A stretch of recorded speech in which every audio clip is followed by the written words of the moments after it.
What if I told you the price you pay for gas is directly tied to a massive political showdown happening thousands of miles away? And what if the future of this conflict could change everything you know about global power? This isn't just another boring news story. This is the high-stakes chess match between the United States and Venezuela. And trust me, you're a player whether you know it or not. Let's rewind. Venezuela sits on the largest proven oil reserves in the world. Yeah, you heard that right. More than Saudi Arabia. For decades, the US and Venezuela had a pretty straightforward relationship. They had the oil. We bought the oil. Simple. But then, Hugo Chavez came to power, and things got complicated. Chavez wasn't a fan of American influence. He nationalized industries, kicked out foreign companies, and started cozying up to US rivals like Russia and China. This move set the stage for a decades-long clash. The US saw a threat to its interests and democratic values right in its backyard. Venezuela saw the US as an imperialist power trying to control its resources. Now, you might be thinking, okay, so they don't like each other. So what? Well, here's where it gets real. After Chavez, Nicolas Maduro took over, and Venezuela's economy completely imploded. We're talking hyperinflation so bad that money became worthless, widespread shortages of food and medicine, and a massive humanitarian crisis that has caused millions to flee the country. In response, the US slapped on some of the toughest economic sanctions in modern history. The goal was to cripple Maduro's government, cut off its oil revenue, and force a change in leadership. Did it work? Well, not exactly. The sanctions devastated what was left of Venezuela's economy and hit ordinary people the hardest. Meanwhile, Maduro dug in his heels.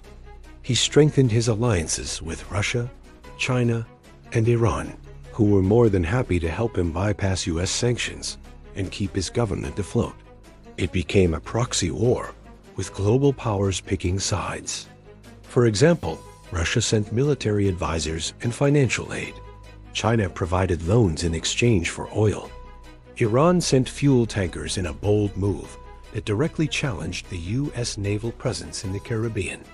So the US is squeezing, but Maduro isn't breaking. This creates a stalemate that has huge ripple effects. Remember those gas prices I mentioned? When major global events happen, like the war in Ukraine, oil markets get shaken up. Suddenly, the US and other Western countries needed more oil to stabilize prices. And where's a massive untapped source of oil? You guessed it, Venezuela. This has led to some very quiet, very awkward conversations. The US has had to consider easing some sanctions on Venezuela, a country it officially doesn't even recognize the leadership of, just to get more oil onto the global market. It's a geopolitical pretzel. You see how this isn't just about two governments bickering?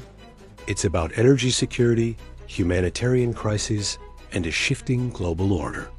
The US is trying to balance its foreign policy goals promoting democracy and human rights with its practical economic needs.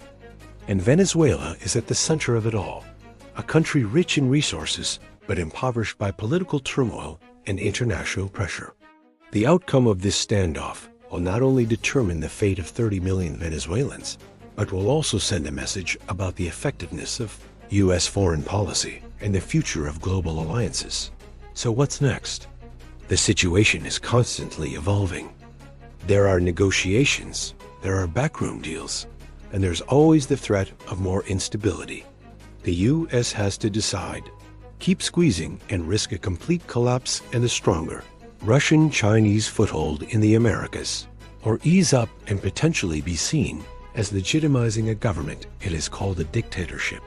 It's a geopolitical minefield with no easy answers. The decisions made in Washington and Caracas will affect everything from the price of your groceries to the balance of power on the world stage. It's a reminder that in our interconnected world, a conflict thousands of miles away can be felt right here at home. Think about it like this.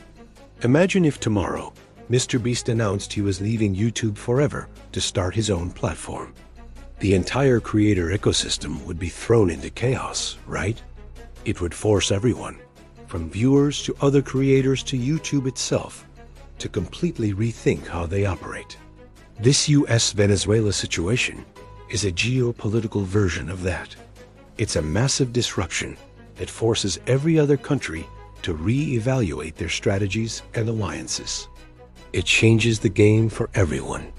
To keep up with massive global shifts like this one, make sure you subscribe to my channel. Thanks for watching.